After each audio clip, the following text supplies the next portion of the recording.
రాష్ట్ర వ్యాప్తంగా ఎన్టీఆర్ భరోసా పెన్షన్లను 1వ తేదీ కాకుండా ఒకరోజు ముందే ఫిబ్రవరి 28వ తారీఖున పంచడం జరుగుతూ ఉంది. గత ప్రభుత్వంలో 1000 రూపాయలు పంచడానికి దాదాపు 5 ఏళ్ళు పట్టింది, 200 రూపాయలు చొప్పున. ఇప్పుడు ఒకటేసారి 4000 వరకు పెన్షన్ పెంచడం జరిగింది. 4000 కాదు, 4000 నుంచి 15,000 వరకు రకరకాల పెన్షన్లు ఉన్నాయి. వికలాంగులకు కానీ, లేకపోతే ఈ కిడ్నీ పేషెంట్లకు కానీ, చాలామంది వృద్ధాప్యం వల్ల, జబ్బుల వల్ల మంచంలో నుంచి కదలేని పరిస్థితి ఉందన్నమాట.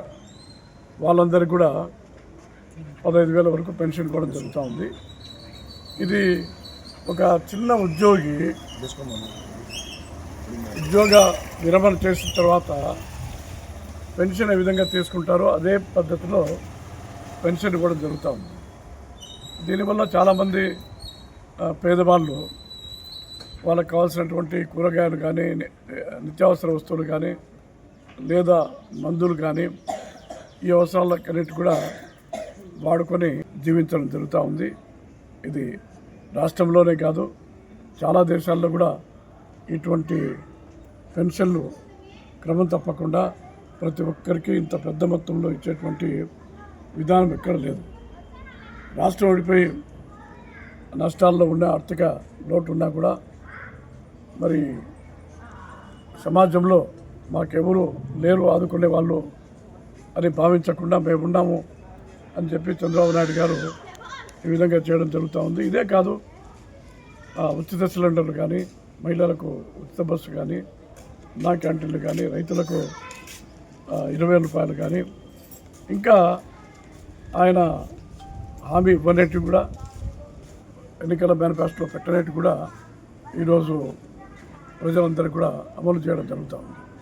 ఇప్పుడు భోజనం కూడా చాలామంది వాళ్ళకి ఎవరు ఉండరు, ఇంట్లో అన్నం చేసేటువంటి వాళ్ళు ఉండరు, వృద్ధాప్యం ఉంటుంది. అటువంటి వాళ్ళకు 5 రూపాయలకు మంచి భోజనం, మంచి పరిశుభ్రత, ఆరోగ్యవంతమైనటువంటి రుచికరమైనటువంటి భోజనం కూడా ఇవ్వడం జరుగుతూ ఉంది. రైతులకు పెట్టుబడులు పెరిగిపోయి వ్యవసాయం ఆర్థికంగా భారమైన పరిస్థితుల్లో 20,000 రూపాయలు వాళ్ళకు కూడా ఇవ్వడం జరుగుతూ ఉంది.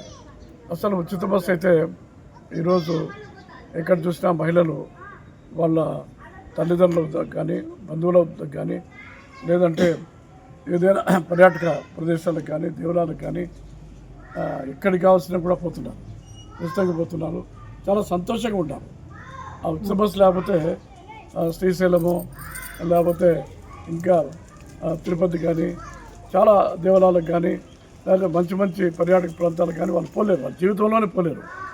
దానివల్ల ఏమిటంటే మానసికంగా వాళ్ళకు ఉత్సాహం, ఉల్లాసం ఉంటుంది. వాళ్ళకు సంతోషంగా ఉండి వాళ్ళ పని వాళ్ళు సక్రమంగా చేసుకుంటుంది అనుకుంటారు.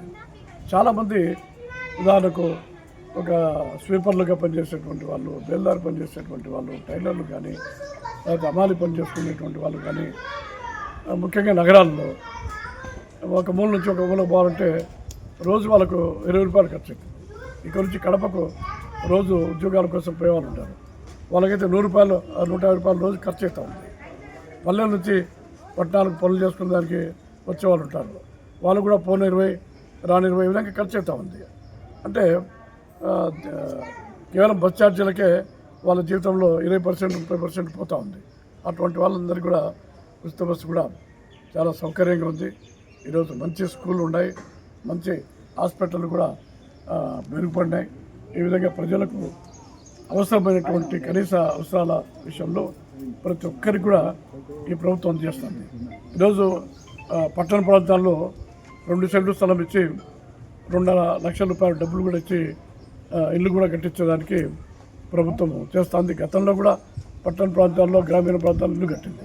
ఇప్పుడు కూడా ఇంకా లేనటువంటి వాళ్ళకి స్థలాలు, ఇల్లు కూడా ఇవ్వడం జరుగుతుంది. ఈ విధంగా సంక్షేమ విషయంలో పూర్తిగా ఈ ప్రభుత్వము ప్రజలందరికీ కూడా ప్రతి ఒక్క విషయంలో సహాయపడుతుంది. కాబట్టి ప్రజలు కూడా, ముఖ్యంగా పేదలు, మధ్యతరగతి వాళ్ళ వర్గాలు కూడా ఈ ప్రభుత్వానికి సహకారం అందించి, అండదండలు ఇచ్చి ఈ ప్రభుత్వాన్ని ముందుకు తీసుకొని పోతే అన్ని విధాలుగా మీకే ఆ సాయం లభిస్తుంది అనేటువంటి విషయాన్ని తెలియజేస్తున్నాను.